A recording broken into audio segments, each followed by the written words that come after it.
अगर वो हार जाए तब तो फिर बात ही अलग है। चलते हैं हमारे एक दो और ग्राउंड पर हमारे जो एक दो रिपोर्टर जुड़े हैं, जल्दी से उनका रिएक्शन ले लेते हैं, उसके बाद बाकी मेहमानों को रुख करेंगे। समाजवादी पार्टी एएमएम का भी रुख करेंगे। सीधे अभी जितेंद्र के पास चलेंगे। जितेंद्र, शिवराज सिंह चौहान की सीट तो लॉक नजर आ रही है, वो जीत जाएंगे ऐसा हमारे अनुमान में दिख रहा है साफ तौर पर।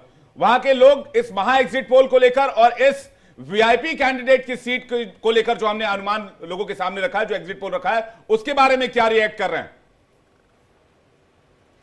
बिल्कुल, देखिए अगर हम रिएक्ट की बात करें तो जिस प्रकार से यहाँ पर बढ़त मिलती हुई नजर आ रही है और जिस प्रकार से एग्जिट पोल निकल कर आया है, उसके बाद से लगातार ये कहा जा रहा है कि जो वीआईपी सीटें, चाहे मुख्यमंत्री शिवराज सिंह चौहान की बात करें या फिर कमलनाथ पूर्व मुख्यमंत्री की बात करें, तो दोनों ही अपनी सीटों से जीत रहे हैं। लेकिन बाकी अगर मध्य प्रदेश गणित की बात करें तो हम सीधे बात करेंगे, हमारे साथ तमाम लोग मौजूद हैं।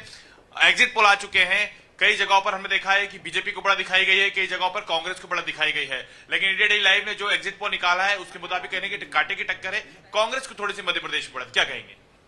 कहीं कोई कांटे की टक्कर नहीं है। मध्य प्रदेश में कांग्रेस पार्टी पूर्ण बहुमत की, प्रचंड बहुमत से सरकार बनाने जा रही है और हर दिशा से शोर आ रहा है भारी, आ रहे हैं पंजाधारी, राज तिलक की करो तैयारी। ये बहुत स्पष्ट जनादेश मध्य प्रदेश की जनता ने देने का मन बहुत दिनों से बनाया हुआ था और ये जनादेश बदलाव का है।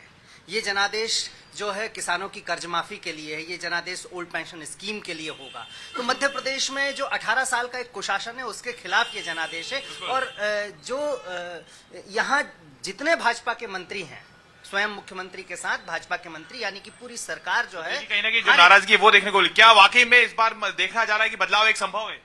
बदलाव संभव हो चुका है। मध्य प्रदेश में कांग्रेस की सरकार 3 तारीख को बनने जा रही है और 130 से ज्यादा सीटों के साथ माननीय कमलनाथ जी मध्य प्रदेश के मुख्यमंत्री बनेंगे और 130 तो कांग्रेस के कार्यकर्ता जितेंद्र ये कह रहे हैं कि कांग्रेस की जीत पक्की होगी, लेकिन शायद इन्होंने इंडिया टीवी, सीएनएक्स और आज तक और माई एक्सेस का एग्जिट पोल देखा होता, जहां 160 170 तक के प्रेडिक्शंस जा रहे हैं। मैं मनोहर जी आपके पास आऊं, लेकिन मैं राहुल महाजन जी से एक सवाल लेना चाहूंगा, अगर राहुल महाजन जी स्क्रीन पर दिख रहे हो।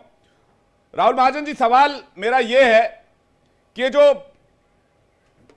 जो प्रेडिक्शंस हैं उसको लेकर उनको शायद अभी कनेक्ट करने की कोशिश की जा रही है। दानिश कुरैशी जी के पास जाना चाहूंगा, उसके बाद मैं आ रहा हूं समाजवादी पार्टी के मेहमान के पास। दानिश कुरैशी जी, महा एग्जिट पोल को लेकर क्या लग रहा है आपको? दो स्टेट का क्लियर इंडिकेशन है, 2 स्टेट कांग्रेस, 2 स्टेट बीजेपी।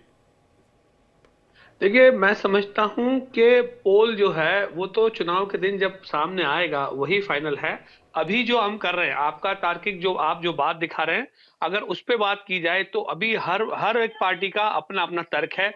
अगर भाजपा से पूछोगे तो उनका तर्क है, कांग्रेस से पूछोगे तो उनका तर्क है, हम जहां चुनाव लड़े वहां हमारा तर्क है। सवाल ये है कि जिस तरीके की राजनीति, अगर 2 स्टेट की बात की जाए तो मुझे लगता है कि जो सिचुएशन राजस्थान की कांग्रेस के लिए बनी है, अगर वहां वो हारती हैं और तेलंगाना में जा रहे हैं, तो तेलंगाना में अगर एग्जिट पोल की बात की जाए तो मुझे लगता है कि तेलंगाना में एग्जिट पोल पे, हालांकि मुझे तो लगता है कि शायद केसीआर वापस लौटेंगे सत्ता में, लेकिन फॉर सेक ऑफ आर्ग्यूमेंट अगर किया जाए तो दिक्कत यह है कि वहां जो हंग स्थिति बनने वाली है उसके मुताबिक आप देखिए कि भारतीय जनता पार्टी की और कांग्रेस की जो, क्योंकि जैसे जैसे बीजेपी बढ़ती है ऐसे ऐसे कांग्रेस बढ़ती है, या जैसे जैसे कांग्रेस बढ़ती है वैसे वैसे बीजेपी बढ़ती है। आप देखिए पिछली बार के चुनाव में आप देखेंगे तो बीजेपी की क्या स्थिति थी और कांग्रेस की क्या स्थिति थी।